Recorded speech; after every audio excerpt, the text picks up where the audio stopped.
আসসালামু আলাইকুম, আশা করি সকলে ভালো আছেন। আজকের ট্রিক্সটা হচ্ছে ফটোশপের মাধ্যমে আমরা কিভাবে এইরকম পিকচারে আমরা ব্লার দিতে পারি, ঠিক আছে?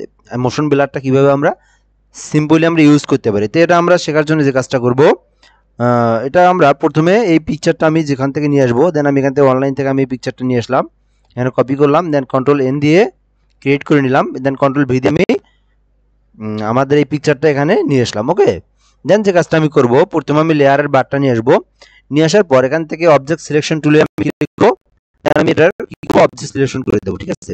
এখানে একটু অপেক্ষা করতে হবে, এটা সিলেকশন করার জন্য জাস্ট একটু অপেক্ষা করতে হবে। আপনাদের পিসির কনফিগারেশনের উপর এটা নির্ভর করে।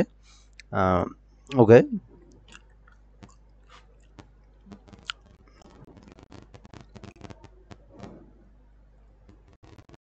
ওকে, এখন আমরা যে কাজটা করব, এখান থেকে কন্ট্রোল জে দিয়ে আমরা ব্যাকগ্রাউন্ডটা রিমুভ করে নেব, ঠিক আছে? আমরা এখান থেকে কিন্তু ব্যাকগ্রাউন্ডটা রিমুভ করে নিলাম।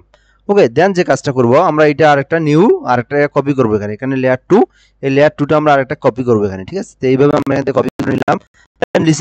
নিচের যে লেয়ারটা আছে, এই লেয়ারটা আমরা এখানে লেয়ারের উপরে ক্লিক করলাম, ক্লিক করার পর আমরা এখান থেকে ফিল্টারে যাব, ফিল্টার থেকে ব্লার গ্যালারিতে যাব, দেন পাথ ব্লারে যাব, যাওয়ার পর আমাদের একটা অ্যাঙ্কর পয়েন্ট আসবে, এই অ্যাঙ্কর পয়েন্টটা আমরা আস্তে করে ঘুরিয়ে দেবো, ঠিক আছে? যেহেতু আমাদের মোশন ব্লারটা আমরা পিছনে দেবো, ওই জন্য আমরা এখান থেকে ব্লারটা পিছনে দেবো।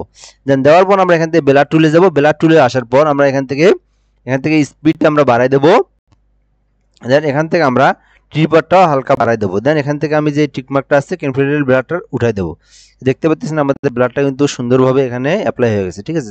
আপনারা চাইলে এইভাবে অ্যাপ্লাই করতে পারেন। দেন আমরা এখান থেকে ওকে করে দেবো।